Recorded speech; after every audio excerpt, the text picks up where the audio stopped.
welcome to the penultimate episode of Painting Faces. I am Cynics, and in this episode I'm going to be painting this female face in the bottom left-hand corner. It's actually the last sizable face we have, so it should be fun. Before I get to talking about that, there's a little bit of housekeeping. You may have noticed in previous videos I've been using a black filled layer on top of my painting, and I had it set to color, and that was to check my values.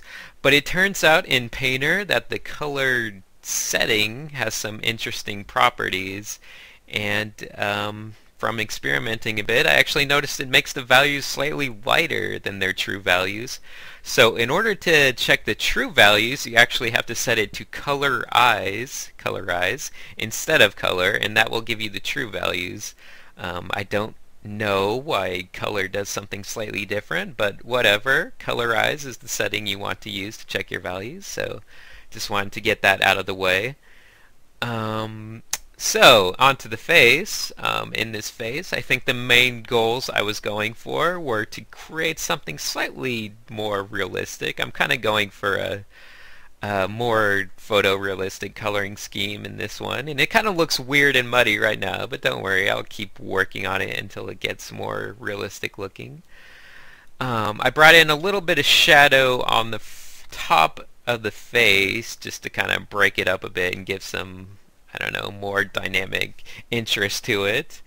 But I'm taking the lighting scheme to be like it's something above and in the front, but obviously there's a shadow, so there's some kind of overhang or something that's blocking the light. But other than that, a pretty basic top-down lighting scheme, so stuff like that. I'm making a note in this face to not actually make the nose red this time. I feel like I've kind of played that out, and especially in this video series, I've kind of done that on almost every face. I've kind of blown out the nose with some red hues and stuff like that, and I guess it's important to note, just because something's fun to do, and I certainly like doing it, doesn't mean you need to do it all the time, and there's certainly plenty of faces in the world, and I would say most faces in the world don't have a bright red nose, but it's still fun to do. But let's try to make this a little more photorealistic, so no bright red nose. I still am going to bring a lot of red into the cheek though, kind of a blushing look, or I would say a makeup heavy look, but kind of slightly more than that. I wanted to make it really kind of dynamic and maybe make it look like it's got some lighting shadow across it. So a lot of red on the cheeks, a lot of darkness on the bottom of the face, a lot of green tones in my shadows too.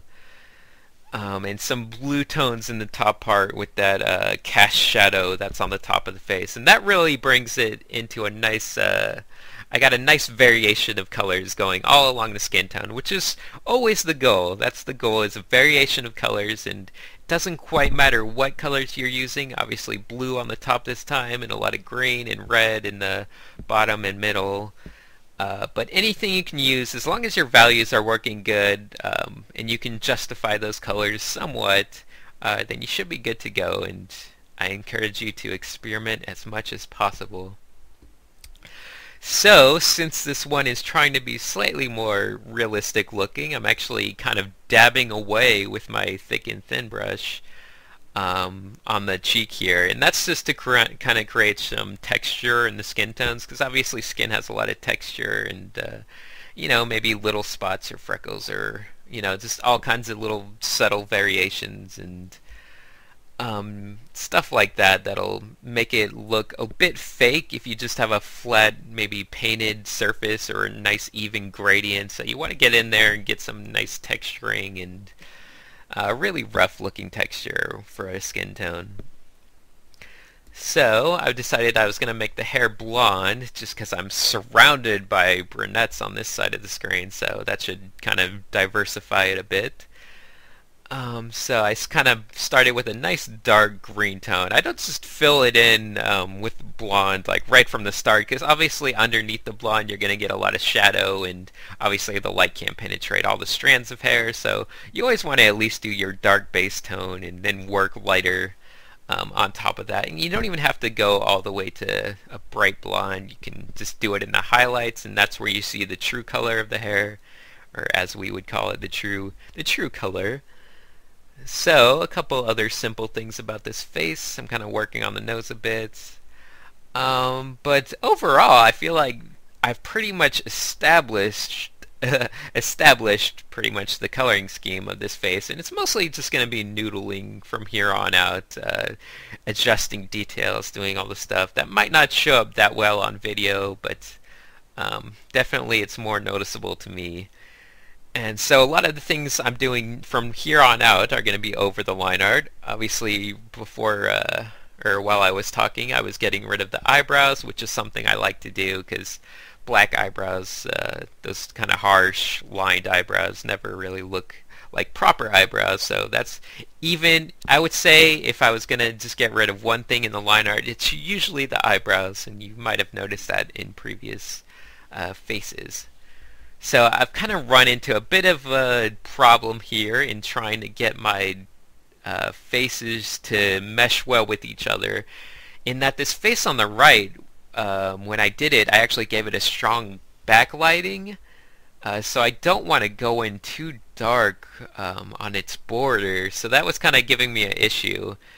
And you may not notice it here, but I think after I turned off the video, I went in and really blew it out with some lighter values, so it still has that glowing effect, and I'm not taking anything away from the face there that's right next to it. So, and here we go, like I mentioned, with the light, more blondish tones on the hair, and I like to go with a more platinum kind of blonde look. Anytime I do blonde, like the closer to white, or kind of that kind of look that I can get, that's kind of a look that I really enjoy, especially artistically, just those whitish hairs, blondish hairs. The more platinum, the more white it can go, the better, I think, with blonde. So a lot more noodling, kind of drawing in lines. I just kind of hinted at an ear with a bit of darker red, and always like to bring in the reds on the ears, and maybe some more saturated oranges like as a highlight on the ear.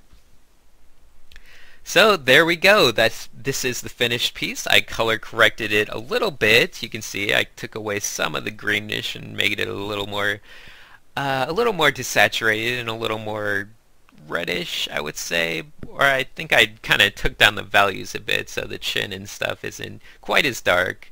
But the top still has a nice lot of blues and good colors there, so it kind of has this red, white, and blue look to it overall. But I really enjoyed it. I added a little bit of a hint of teeth, but not too much detail in the mouth area or anything. So it has a lot of expression, and I threw in a little bit to the hair, and you can see I worked on their interaction with the other two faces a bit just to make them look good. But yeah, overall I was pretty happy with this piece. I think it looks decent enough for a photo, kind of semi-photorealistic. I don't want to say photorealistic, but an impressionist piece that's based on realism. That's what I'll call it. So anyway, there's going to be one more episode, and I'm going to make it a triple header, and that should be fun. I might not get to do it this weekend because I'm heading off to EVO in Las Vegas for the fighting game tournament. But I will see you guys next week. Thanks for watching.